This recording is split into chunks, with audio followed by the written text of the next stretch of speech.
"Can we have the leftovers?" the poor twins asked the obese millionaire. Richard Thompson was accustomed to the respectful silence his presence commanded in the most refined settings of New York City.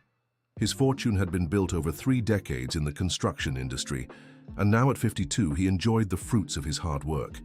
He never imagined that 2 children could shake the foundations of his so carefully constructed life. It was during a solitary dinner at the Manhattan Terrace, the most expensive restaurant on Fifth Avenue, that the twins approached his table.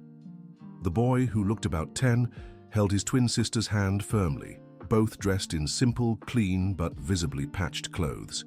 "Sir, are you going to eat all of that?" the girl asked, pointing to the barely touched plate of grilled salmon. "Because if not, can we have the leftovers?" the boy added, his voice timid but determined.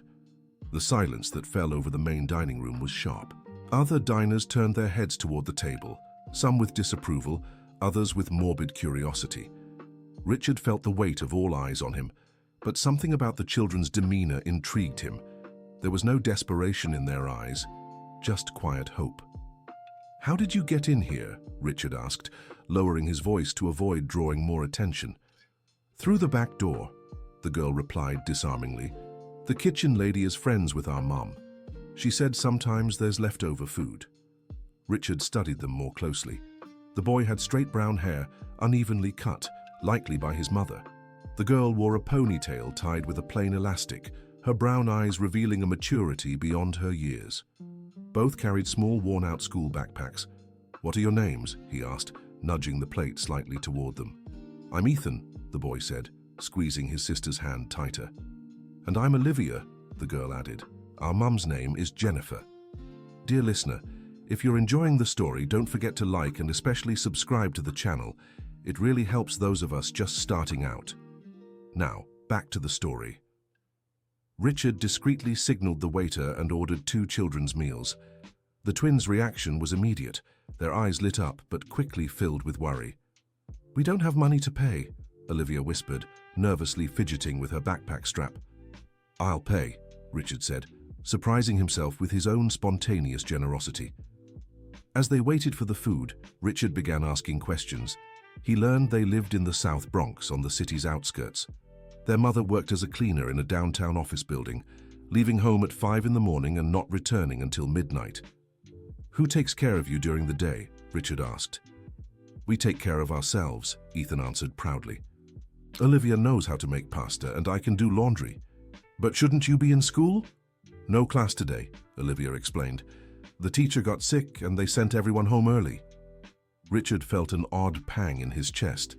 Long-buried childhood memories began stirring. He too had grown up on the outskirts, had known hunger, had learned to fend for himself from a very young age. The food arrived, and the twins ate with a politeness that impressed Richard.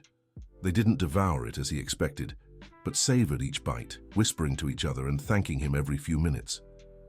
"Do you always eat dinner this late?" Richard asked, noticing it was already past 9. Olivia and Ethan exchanged glances, as if silently deciding how much to reveal. "Sometimes we don't have dinner," Olivia finally admitted. "When Mom gets home too tired, she just goes to sleep." "What about breakfast?" "Mom leaves 2 slices of bread with margarine before she leaves," Ethan said. "That's for the whole day." Richard felt his stomach tighten. 2 slices of bread for 2 children for an entire day. He spent more money on a single glass of wine than that family had for food. "Why did you come here specifically?" he asked, genuinely curious. "The kitchen auntie said rich people who eat here always leave a lot of food on their plates," Olivia explained, "and sometimes she can give it to people who need it." The brutal honesty of the answer left Richard speechless. He looked at his plate, where he had indeed left more than half untouched, a meal that cost the equivalent of 3 days' wages for many people. "Do you do this often?" "No," Ethan answered quickly, "only when our stomachs hurt too much." Just then, an elegant woman at the next table made a comment loud enough to be heard. "It's a disgrace letting beggar children into a place like this. Where's security?" Olivia lowered her head, embarrassed, but Ethan straightened in his chair. "We're not beggars. We were just hungry." Richard felt an unexpected anger rise in his chest. He turned to the woman. "Madam, these children are my guests. If that bothers you, I suggest you change tables." The silence that followed was awkward, but Richard didn't care. There was something about these two that awakened a long-dormant protective instinct in him. "Thank you for standing up for us," Olivia whispered, tears in her eyes. "You didn't do anything wrong," Richard said, surprised by the firmness in his own voice. After they finished eating, Richard couldn't decide whether to let them go. The thought of two 10-year-olds returning alone to the South Bronx at that hour unsettled him deeply. "How are you getting home?" "By bus," Ethan replied. "We have fare money."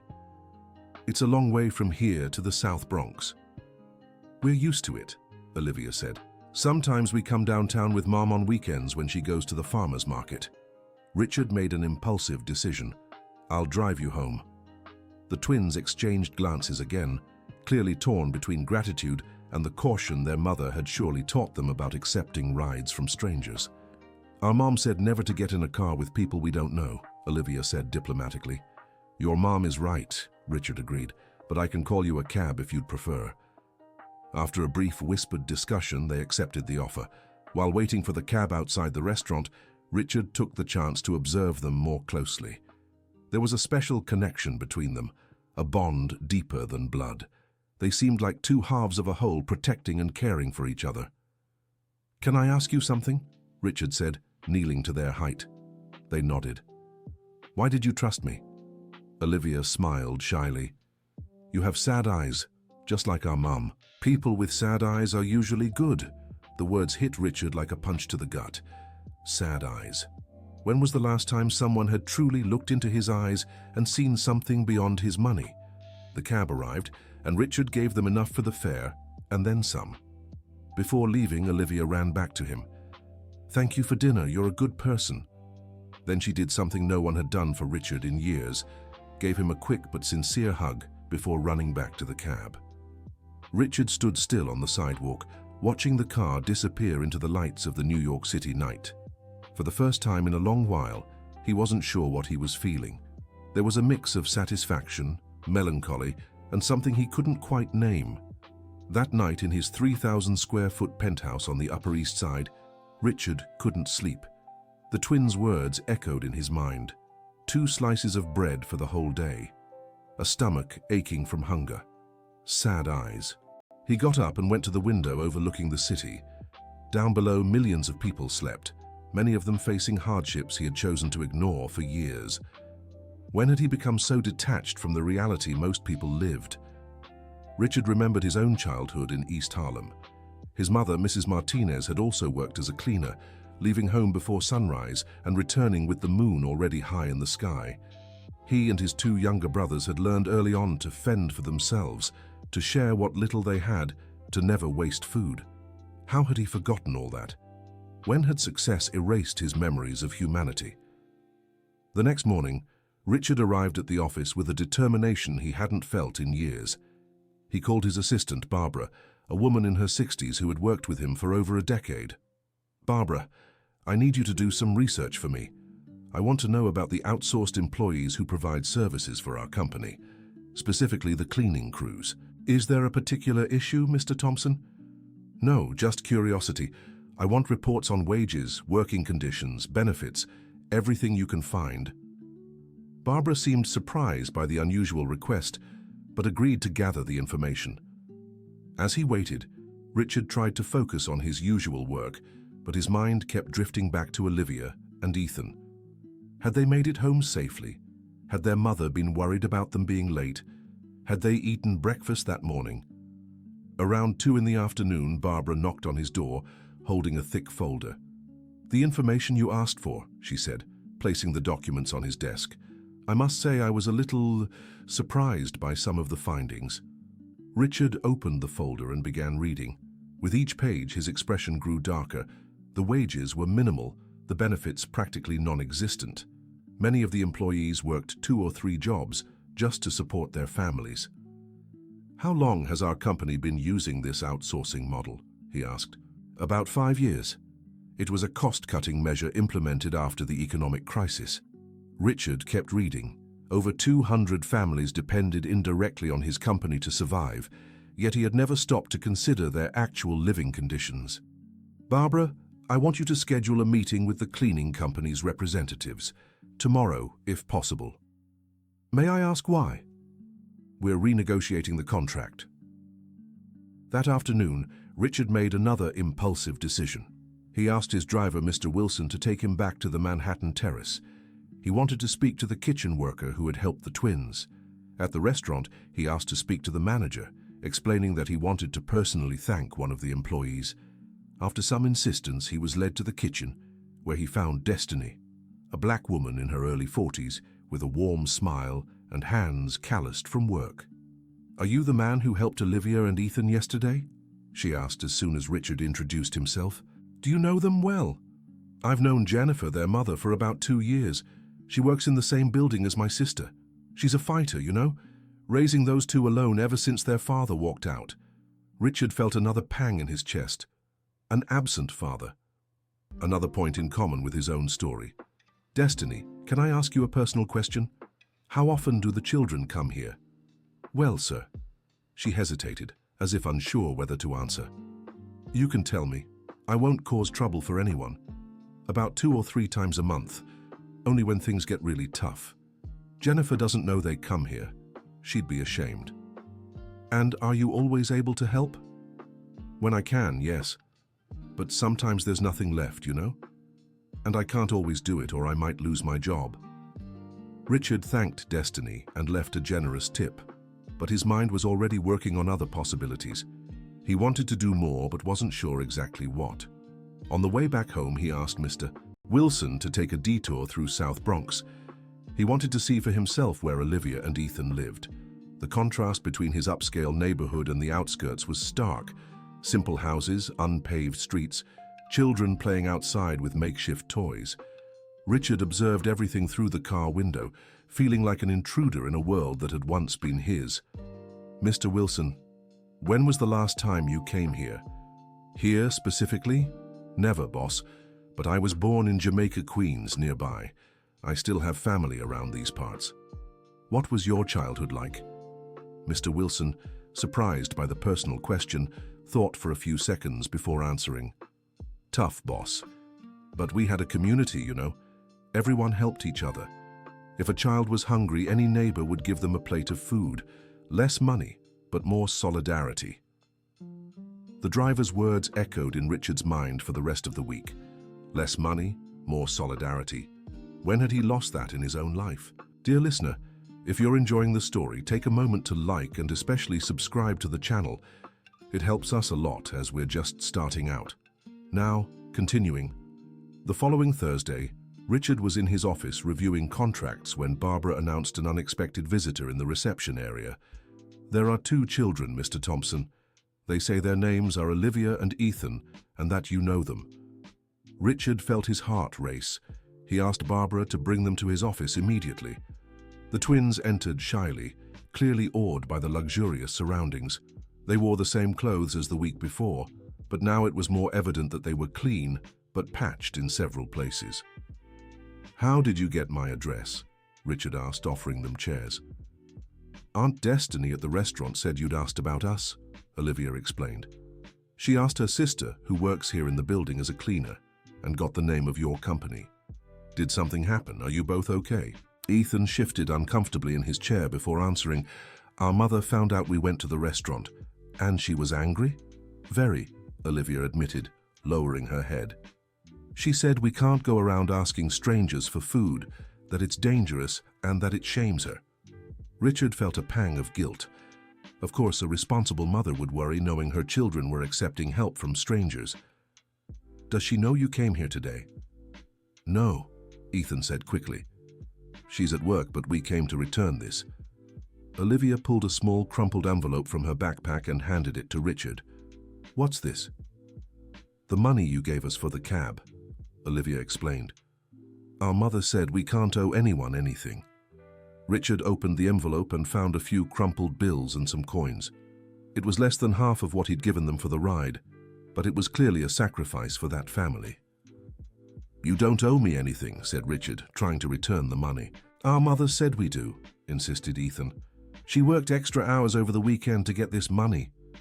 The words hit Richard like a slap. That woman had worked overtime to repay money that meant nothing to him but represented dignity to her. "Can I meet your mother?" Richard asked impulsively. The twins exchanged nervous glances. "She said she doesn't want to bother you," Olivia replied. "Bother me? She wouldn't be bothering me at all. It's just—" Ethan hesitated. "She's ashamed.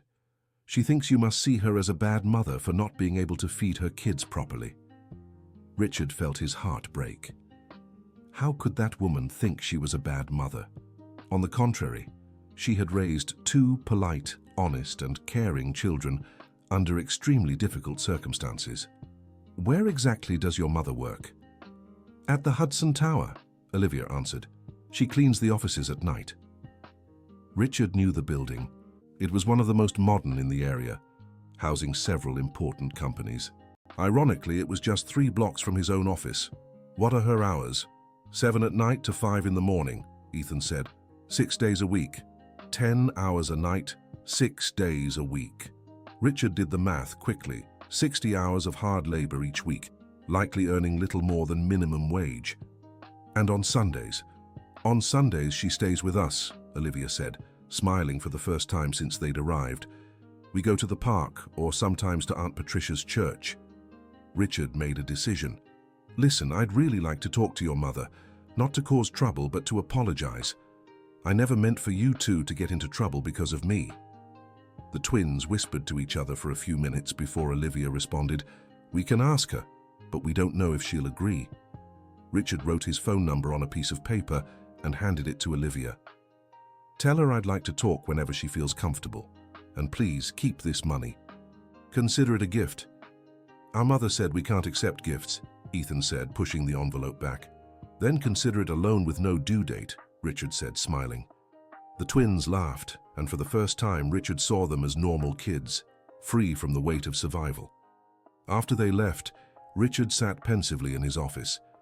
There was something about that family that stirred him in a way he couldn't explain. Maybe it was the mother's dignity, the children's maturity, or simply how they had awakened memories and feelings he thought he'd buried forever. That night, he decided to do something he hadn't done in years: walk through the streets of downtown. He wanted to observe people, to better understand the world beyond his bubble of privilege. As he walked, he saw street vendors, homeless people, and exhausted workers heading home. It was a parallel universe, functioning alongside his own, one he had chosen to ignore. Around 9, he found himself standing in front of the Hudson Tower. He knew Jennifer, the twins' mother, was inside at that very moment, working tirelessly to support her children. Richard entered the building and approached the front desk. The night guard recognized him as a local businessman and was polite, though clearly surprised to see him at that hour. "Good evening. I'd like to speak to the cleaning supervisor." "Is there a problem, sir?" "No, just a personal matter." After a few minutes, a middle-aged woman came down to the lobby. She was thin, with her hair tied in a simple bun, wearing the blue uniform of the cleaning company. "Good evening. Did you want to speak with me?" "I'm the supervisor, Mrs. Johnson." "Actually, I'd like to speak with a specific employee, Jennifer." Mrs. Johnson's face immediately closed off. "Did Jennifer do something wrong?" "On the contrary. I'd like to talk to her about her children." "Her children?" Mrs. Johnson seemed genuinely confused. "Sir, I don't know what authority you have, but—" "No, you misunderstood," Richard interrupted. "I met Olivia and Ethan by chance, and I'd like to speak with their mother. It's a personal matter, not professional." Mrs. Johnson studied him for a few seconds before responding, "Jennifer is on the 18th floor, but she's working, sir. She can't stop to talk. I'll wait for her shift to end if necessary." "It's 5 in the morning, sir." "That's fine." Richard's determination must have convinced Mrs. Johnson, because she agreed to call Jennifer for a quick break. 15 minutes later, a woman came down in the elevator. Richard recognized her immediately. She had the same brown eyes as her children, the same face shape.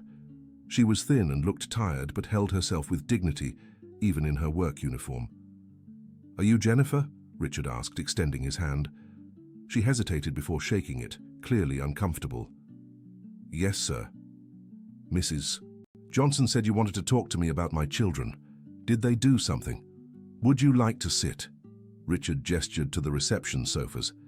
Jennifer perched on the edge of the couch, as if ready to bolt at any moment. First, I want to apologize, Richard began. I know Olivia and Ethan got into trouble because of me. Jennifer's face softened slightly. You're the man from the restaurant. I am. And I want you to know they're extraordinary children. Polite, kind, smart. You must be very proud of them. Tears welled in Jennifer's eyes. I am. But I'm also ashamed. I can't give them what they deserve. Mrs. Jennifer, may I call you that? She nodded. You're raising 2 children alone, working 60 hours a week, and they're 2 of the most well-mannered kids I've ever met. You have nothing to be ashamed of. Jennifer wiped her eyes with the back of her hand. It's hard, you know? Some days I leave for work wondering if there'll be enough food for them when I get back. And when there isn't. Her voice broke. Olivia told me they sometimes don't have dinner when you come home too tired. I didn't want them to know. I always pretend I ate at work so they'll have what little there is. Richard felt a lump in his throat. This woman sacrificed daily for her children, and he complained when his favorite restaurant was crowded. May I ask, what happened to their father? Jennifer took a deep breath. He left when he found out they were twins. Said he wasn't ready for that much responsibility.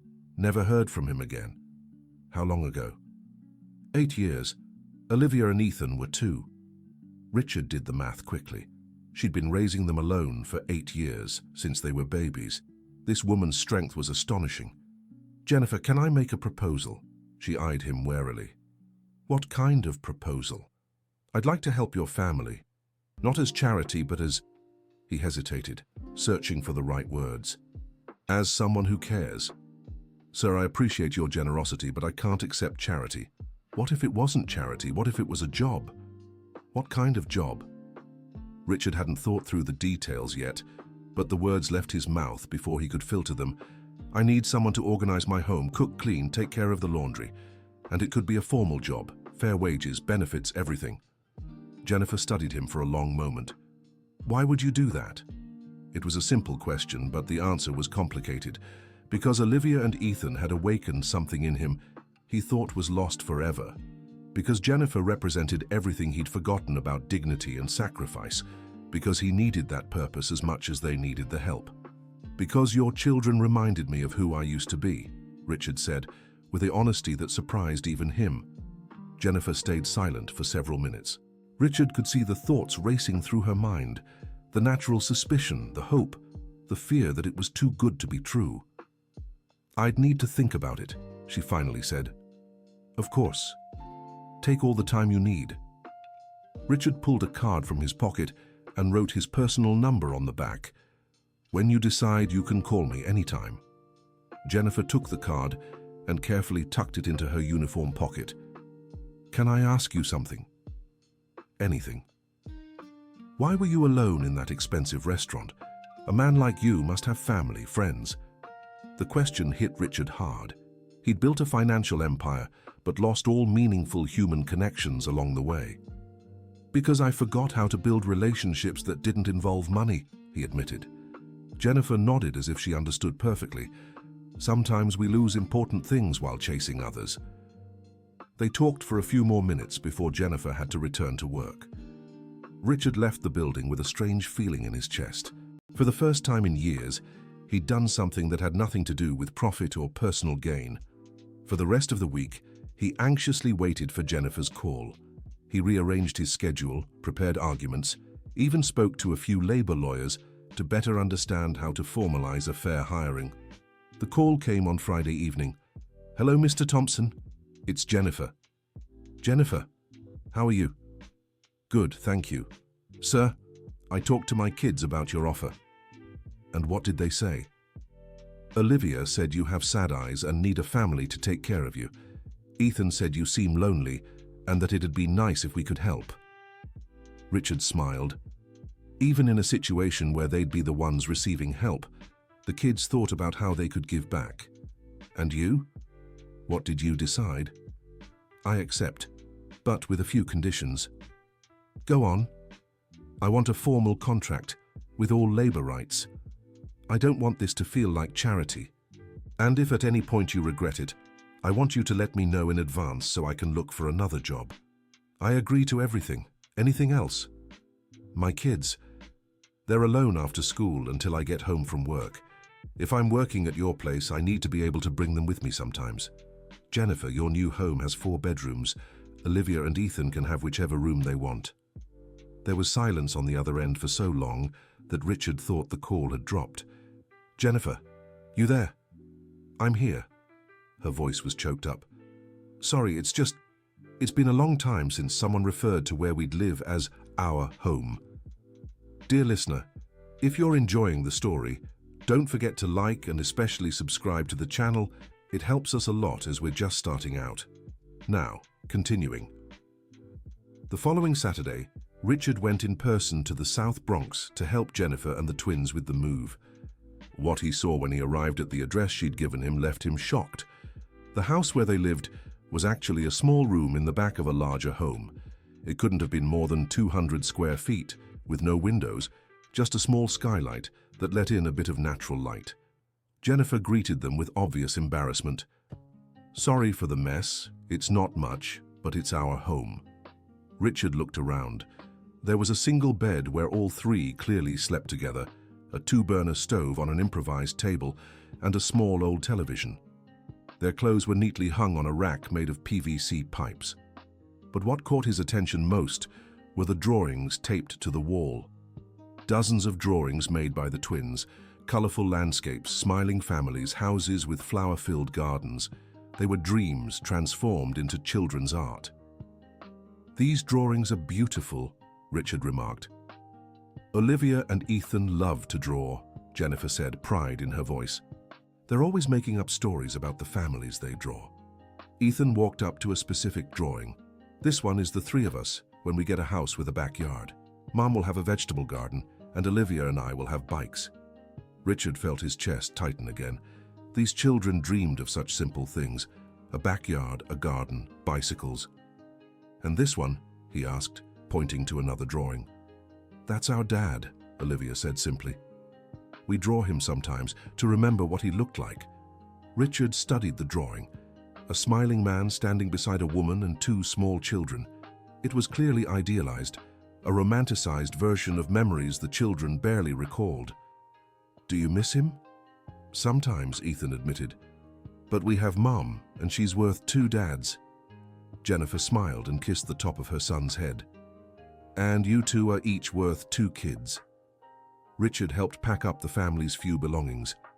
It was striking how little they had, yet how carefully each item was cared for and valued. The clothes were all clean and neatly pressed. The few school books were protected with reused gift wrap, and the simple toys were lovingly organized. During the drive to his home in the Upper East Side, Richard watched the twins' reactions in the rearview mirror. They were glued to the window, fascinated by the gradual shift in the urban landscape. From South Bronx to downtown, from downtown to the Southern District, every mile revealed a different side of the United States. Have you never seen this part of the city before? Richard asked. Only once, Olivia answered, when we went to Central Park with school. Did you like it? So much, Ethan said, but it felt like another country. When they arrived at Richard's penthouse, their reaction was pure awe. The 3,000-square-foot apartment, with its panoramic city views, represented an entirely new world for them. How many people live here? Olivia asked, eyeing the multiple bedrooms. Just me, Richard replied, suddenly self-conscious about the wasted space. Don't you get lonely? Ethan asked. Sometimes, Richard admitted, but now you'll be living here too. Jennifer still seemed unable to believe it was real. She touched the furniture cautiously, as if afraid she might break something. Can I really choose any room for the kids? Anyone you like. In fact, all 3 of you can choose where you want to stay. After exploring the entire place, Olivia and Ethan picked a room overlooking the park, which had 2 beds and a small desk. Jennifer took the room next to it, which had a tiny balcony. That first night, Richard ate dinner with the family for the first time in years. Jennifer had prepared a simple meal: rice, beans, sautéed chicken, but the taste was incomparably better than any dish from the expensive restaurants he frequented. "It's delicious," Richard said sincerely. "It was all I knew how to make with what I had," Jennifer replied. "Now that I have a real kitchen, I can make better dishes. It's perfect, just like this to me." During dinner, the twins talked about school, their friends, and the dreams they had. Richard discovered that Olivia wanted to be a teacher, and Ethan dreamed of becoming a veterinarian. Simple dreams, but ones that required a good education and opportunities they'd never had. "Do you like the school you go to?" "We do," said Olivia, "but there's a lot missing, books, computers, even paper sometimes." "And the teachers?" "They're good," Ethan answered, "but some quit halfway through the year because their paychecks are late." Richard made a mental note. Education, another issue that needed to be addressed. After dinner, while Jennifer got the rooms ready, Richard stayed in the living room with the twins watching a movie. It was a simple domestic scene, one he hadn't experienced in decades. "Mr. Richard," Olivia said during a commercial, "you can just call me Richard." "Richard, can I ask you something?" "Of course. Why don't you have a family?" The question, asked with the innocence typical of children, hit Richard hard. How could he explain that he'd spent so much time building wealth that he'd forgotten to build relationships? "I made the wrong choices when I was younger," he said honestly. "I thought working hard was more important than being with the people I loved." "And now you regret it?" "Very much." Ethan moved closer and placed his small hand on Richard's arm. "But now you have us." The simple words nearly made Richard cry. When was the last time someone had told him he had a family? That night, for the first time in years, Richard slept deeply. It wasn't sleep brought on by exhaustion or expensive wine, but the peaceful rest of someone who knew they'd done the right thing. The next morning, he woke to the smell of coffee and fresh bread. Jennifer was in the kitchen making breakfast, while Olivia and Ethan did their homework at the living room table. "Good morning," Richard said. "Good morning," the three replied in unison. "Jennifer, you didn't have to wake up so early. It's Sunday." "I'm used to it," she said, pouring him coffee. "And I wanted to make a special breakfast to celebrate our first day here." On the table were fresh fruit, assorted breads, cheeses, jams, and natural juice. It was a simple breakfast, but made with care. "This is the best breakfast I've had in years," Richard said, and he meant it. After breakfast, Richard suggested a walk in Central Park. The twins' reaction was pure joy. How long had it been since they'd done something as a family? At the park, Richard watched Olivia and Ethan running, playing, just being kids. Jennifer walked beside him, also watching her children with a smile. "It's been a while since I've seen them this happy," she remarked. "Were they always so serious for their age?" "They had to be. When you grow up knowing there's no guaranteed food at the end of the day, you grow up fast." Richard thought of the wealthy children he knew, spoiled, bored, complaining about everything. Olivia and Ethan had faced hardships that would shape them for life. "Jennifer, can I ask you something?" "Of course. Have you ever thought about going back to school, taking a course, maybe even college?" She laughed bitterly. "Richard, I barely finished high school, and with what time, what money? What if there was time and money?" "Why are you asking this?" Richard stopped walking and turned to her. "Because I believe you have the potential for so much more than just domestic work. Not that there's anything wrong with that, but you're smart, determined. You have natural administrative skills." Jennifer was silent for a moment. "You know what I always wanted to study?" "Tell me." "Accounting. I've always been good with numbers, organization, but it seemed like an impossible dream." "What if it wasn't impossible anymore?" Before Jennifer could answer, Olivia and Ethan came running back. "Richard, did you see how we rowed the paddle boat?" asked Ethan, out of breath. "I did. You're both excellent sailors." "And now can we go to the playground?" asked Olivia. "Of course, go play." While the children had fun, Richard and Jennifer kept talking. He discovered she had always been organized with the family finances, working miracles with the little money she earned. She had a natural talent for planning and an unmatched work ethic. Back at home, Richard made another impulsive decision. Jennifer, how about you come with me to the office tomorrow? For what? I want to show you how my company works, and I'd like you to meet some people. Richard, I don't know anything about business. But you understand organization, hard work, honesty. That's more valuable than any degree. That night, after everyone had gone to bed, Richard stayed on the balcony thinking about how much his life had changed in just 2 weeks. Olivia and Ethan had awakened in him a humanity he thought was lost forever.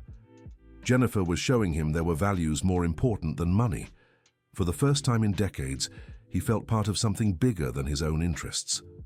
On Monday, Jennifer went with him to the office.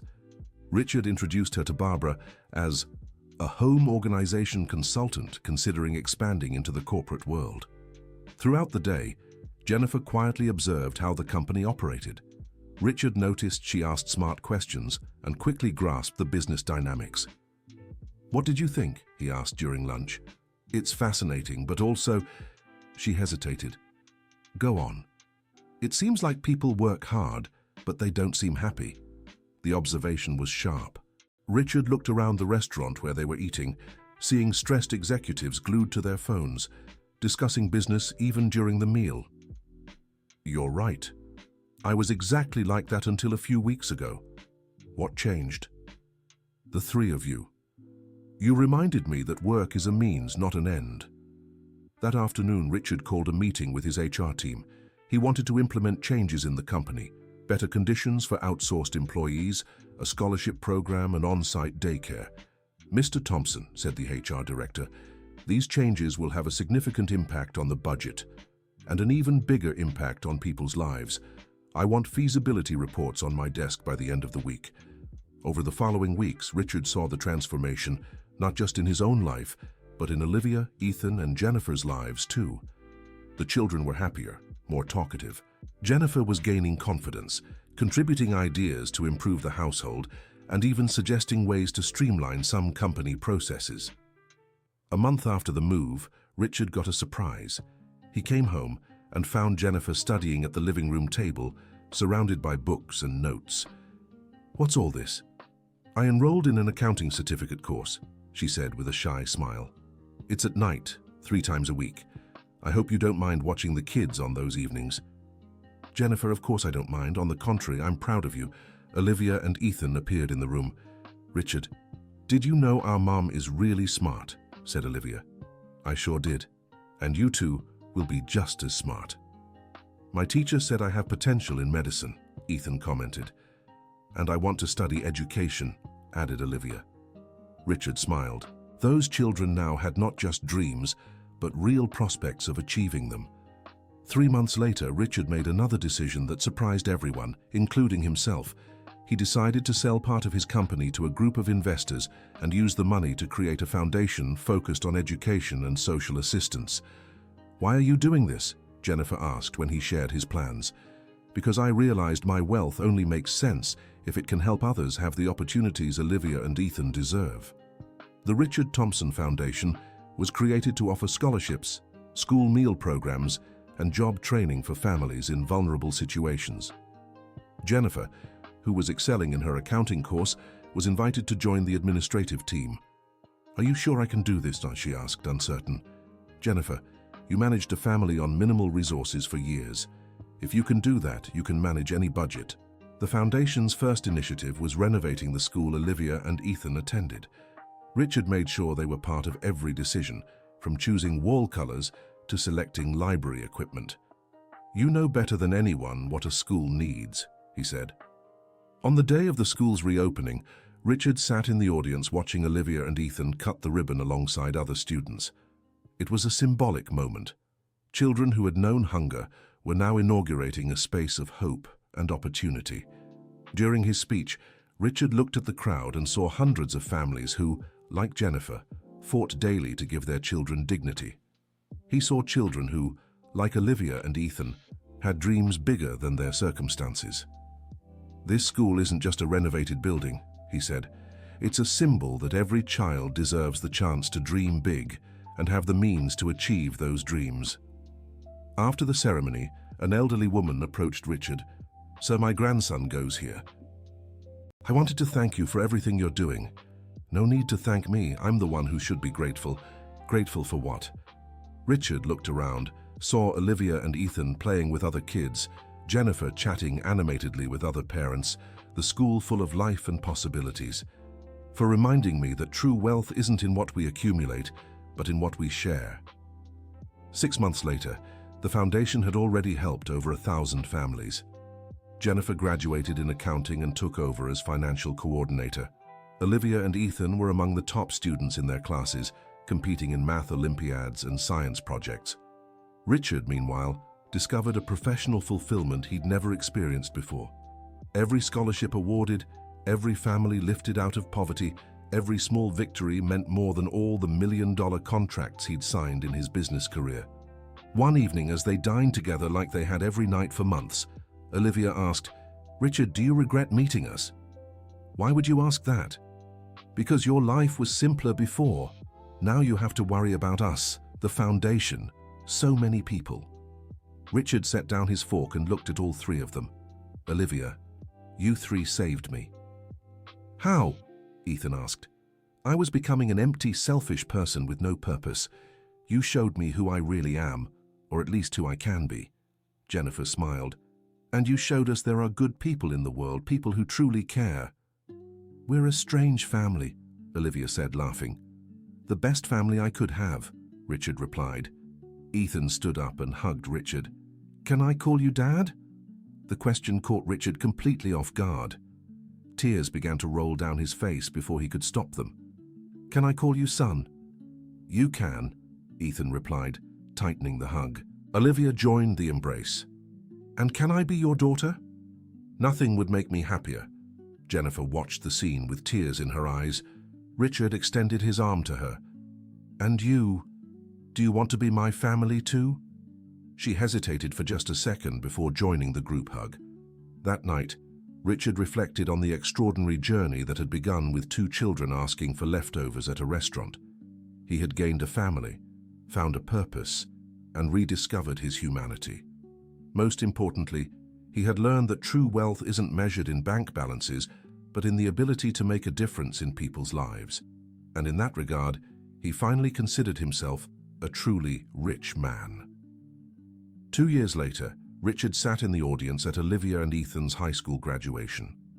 At 17, both had earned full scholarships to prestigious universities. Olivia would study education at Columbia University, and Ethan had been accepted into NYU Medical School.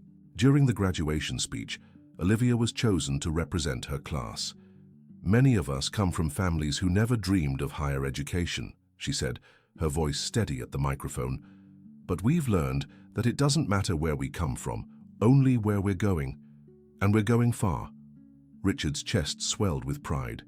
The girl who had once asked for leftovers now spoke with the confidence of someone who knew the world was within her reach. After the ceremony, the family gathered for a celebratory dinner. The table was full. Richard, Jennifer, Olivia, Ethan, as well as Mr. Wilson, Barbara, Destiny from the restaurant, Mrs. Johnson, and several others who had become part of their extended family over the years. "I'd like to make a toast," Richard said, raising his glass. Everyone followed suit. 2 years ago, I thought I knew the meaning of success. I believed I had everything, money, power, prestige.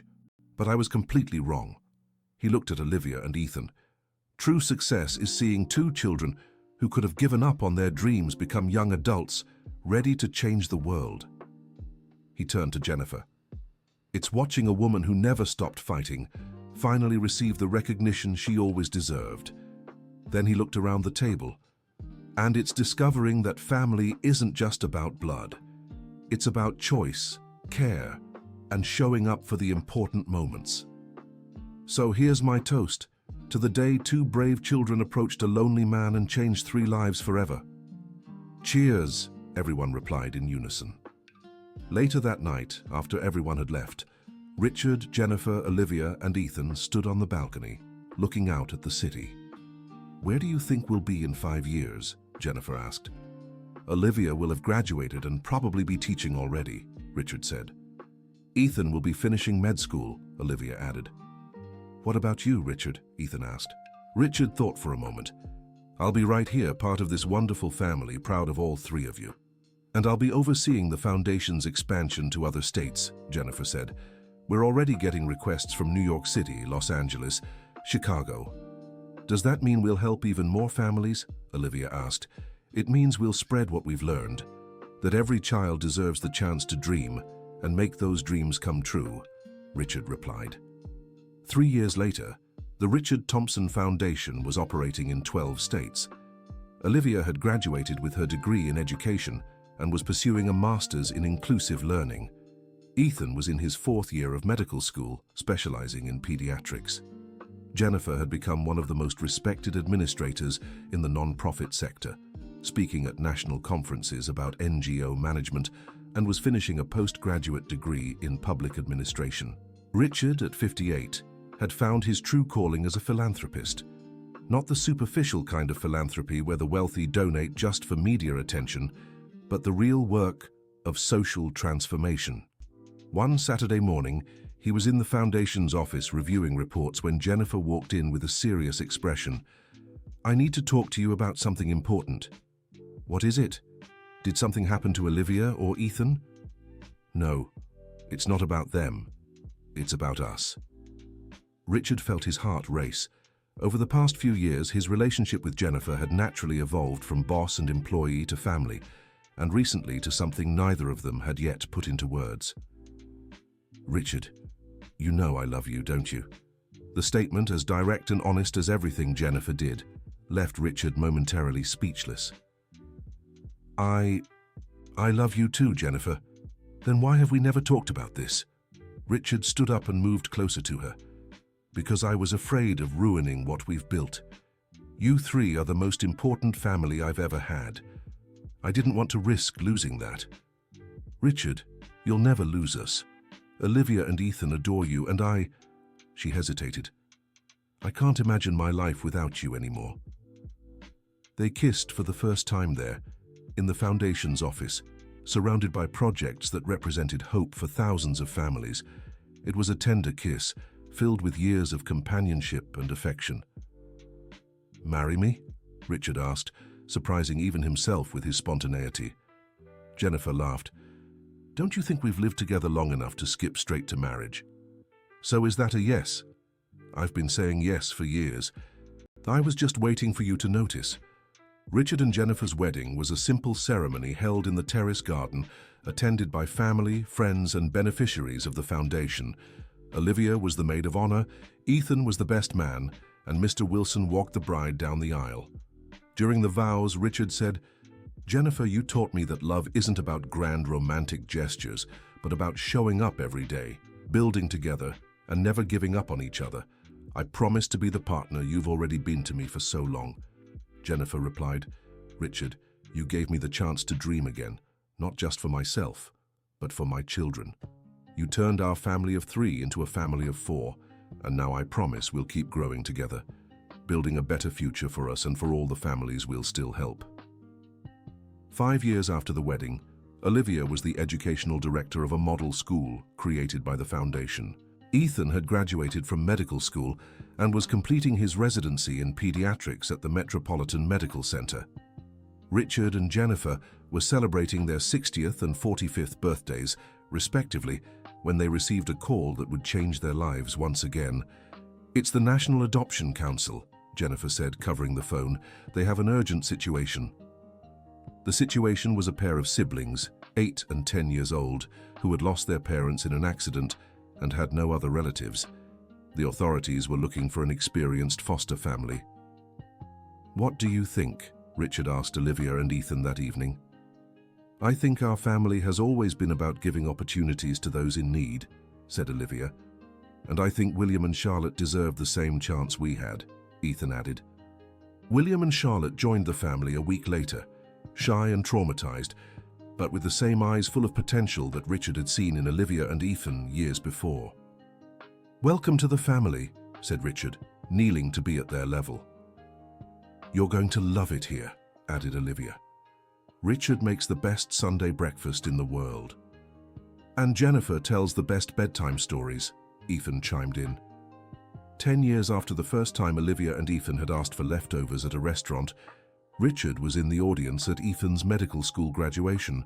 The young man had become one of the top students in his class and had already been accepted for a specialization in pediatric surgery.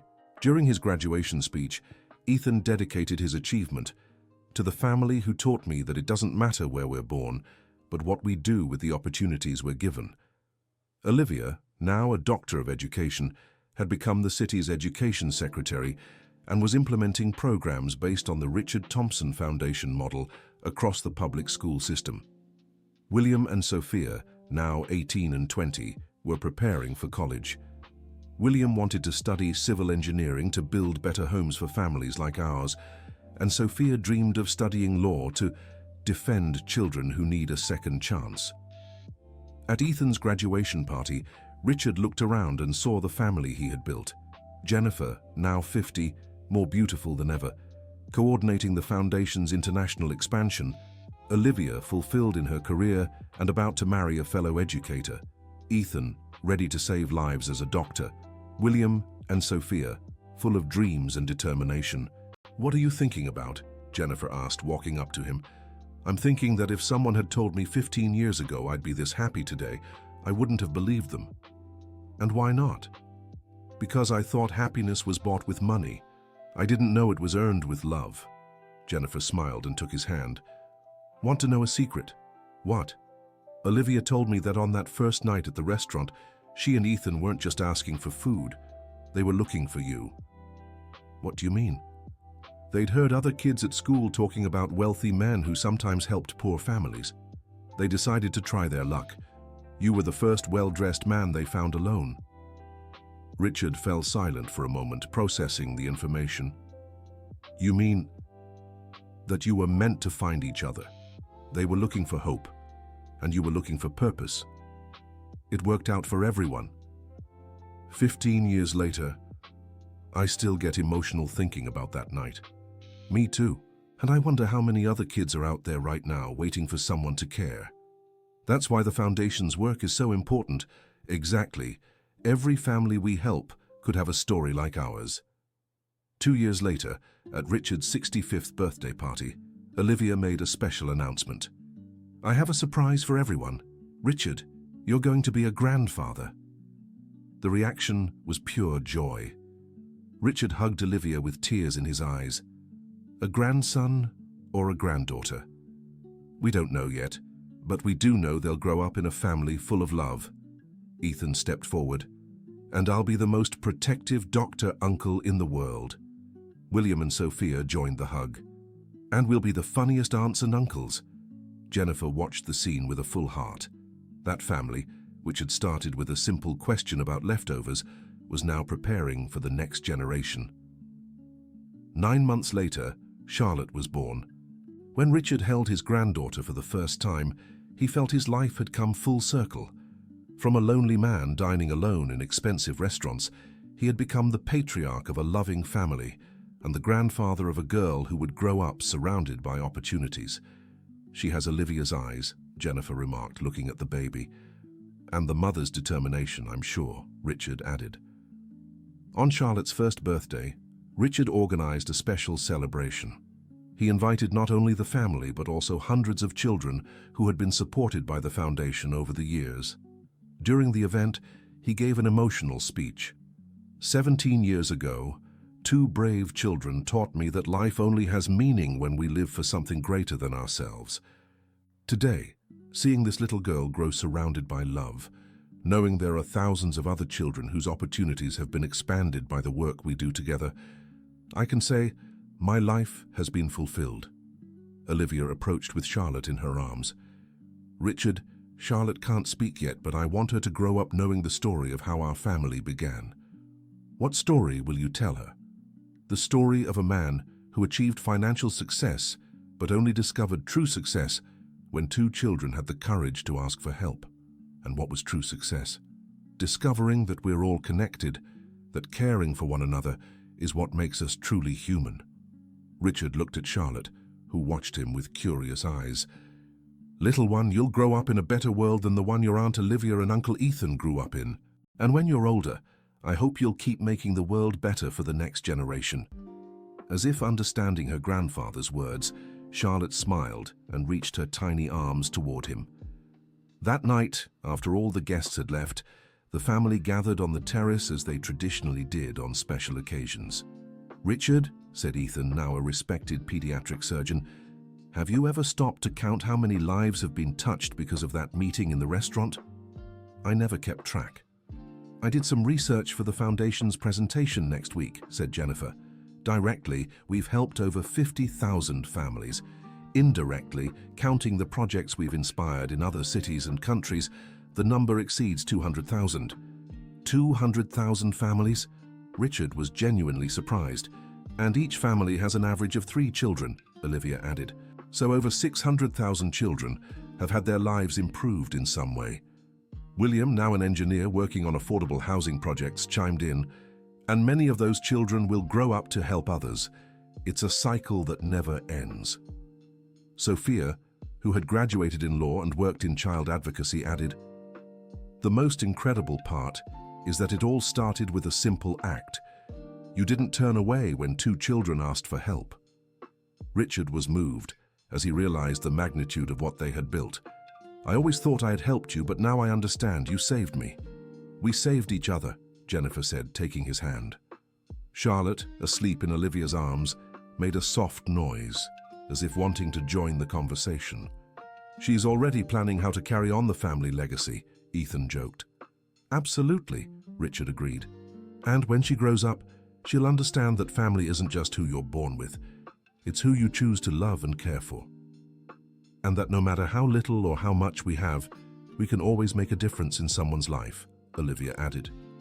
"Even if it's just offering the leftovers from our plate," Ethan said, making everyone laugh. "Or in our case, offering our whole heart," Richard concluded. At 70, Richard could say with certainty that he had lived an extraordinary life, not because of the wealth he'd accumulated, but because of the family he'd built and the lives he'd touched. Every morning, he woke up grateful for the unlikely encounter that had changed his path forever. 2 brave children who had the audacity to ask for leftovers had in fact offered him the greatest feast of his life. A table overflowing with love, purpose, and human connection. And as he always told Charlotte when putting her to sleep, "Little one, always remember that the best stories begin when someone has the courage to ask for help, and someone has the courage to help." End of story. Now tell us what you thought of this touching story. Do you believe small gestures can transform entire lives? Which moment moved you the most? Leave your heartfelt comment and share where you're watching from. Don't forget to like and subscribe to the channel for more heartwarming stories.